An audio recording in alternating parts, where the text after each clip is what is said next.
Señora Presidenta, estimados colegas, buenos días. Según las tradiciones y también los arreglos de este año para el Foro Asia-Pacífico, yo debería ser el primero para hablar en esta sesión plenaria. Por lo tanto, ahora, a nombre de la delegación de China, yo les doy información acerca de la reunión de APEC en Beijing que se llevó a cabo en el año 2014. Esa reunión, la 22ª cumbre que se llevó a cabo en 2014 en Beijing, había 30 líderes económicos de la región Asia-Pacífico.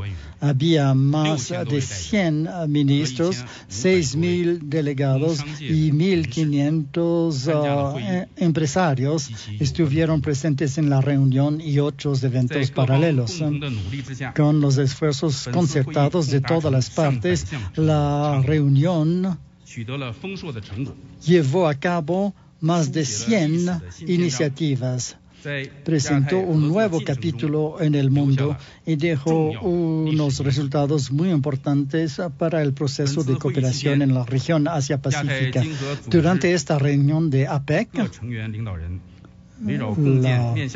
hubo miembros económicos que llevaron a cabo discusión sobre el futuro para las alianzas de Asia-Pacífico y hablaron de la integración regional económica, reforma de la economía, desarrollo de la infraestructura y también la conectividad. Hablaron acerca de la cooperación económica y llegaron a consensos. Los resultados son los siguientes de esta conferencia. Primero, indicaron la clara dirección, el claro rumbo de los desarrollos de la región Asia-Pacífico y hubo la agenda de Beijing para una región interconectada y también hubo una declaración sobre el aniversario número 25 de APEC con base en la Alianza Asia-Pacífico. Son los documentos principales que propusieron que tenemos que construir una Alianza Asia-Pacífico sobre confianza, inclusividad y cooperación, construir un paisaje económico Asia-Pacífico con crecimiento innovativo y desarrollo integral y asegurar una hoja de ruta para la región, inyectando nuevo ímpetu. También hicieron la gran decisión de iniciar la zona de libre comercio para Asia-Pacífico. Ratificamos la hoja de ruta para el aporte de APEC al área de zona de libre comercio de Asia-Pacífico para que esa zona sea una realidad. La hoja de ruta es un paso importante hacia esa zona de libre comercio y es el primer paso para implementar esa zona. Eso va a elevar la integración Asia-Pacífico a un mayor nivel y también va a beneficiar a las economías a través de la cuenca del Pacífico y va a dar ímpetu al crecimiento, el desarrollo Asia-Pacífico y también a los miembros de APEC. Y también dio una hoja de ruta para la integración. Para conectividad, también decidió lograr los objetivos de conectividad sobre hardware, software y personal para el año 2025 y construir una conectividad Asia-Pacífico para toda la región que sea comprensiva y de muchas dimensiones. Van a permitir a Asia-Pacífico estar a la cabeza de la conectividad global y dar más oportunidades para su competitividad global. Cuarto, va a buscar los 5 pilares que van a apoyar el crecimiento económico de Asia.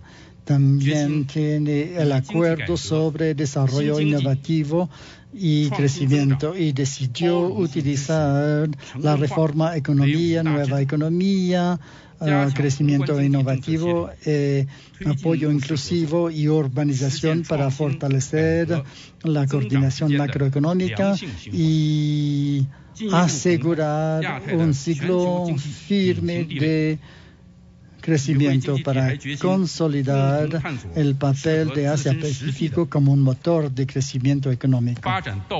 Los participantes también llevaron a cabo discusiones sobre modelos de desarrollo que sean adecuados para sus propias condiciones, para lograr desarrollos múltiples y asegurar avances comunes. Quinto, hemos abierto nuevas áreas para solucionar desafíos globales como terrorismo, epidemias, desastres naturales y corrupción. Hemos logrado grandes consensos acerca de estos temas y hemos decidido abordar esos desafíos con base en la cooperación. Hemos decidido cooperar con África para abordar la epidemia de ébola. Y también hubo la declaración de APEC contra la corrupción y decidió abordar la corrupción y rechazó dar refugio a los activos ilícitos. Número 6, tuvimos un diálogo sobre conectividad en Asia-Pacífico. Antes de la reunión de los líderes económicos, China tuvo un diálogo sobre conectividad en Asia-Pacífico.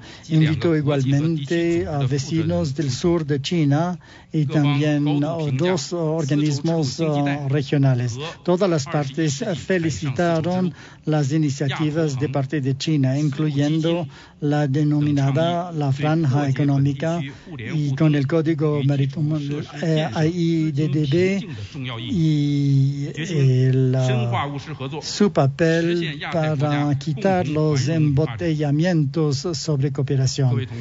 Nosotros buscamos la prosperidad común de la región. Estimados colegas, como mencionó el presidente de China al final, la cumbre APEC no es el final, sino el principio. China está dispuesto a trabajar con todas las partes para asegurar que los resultados de APEC sean implementados y se vuelvan tangibles para asegurar el sueño de prosperidad y de desarrollo común sustentable para todos.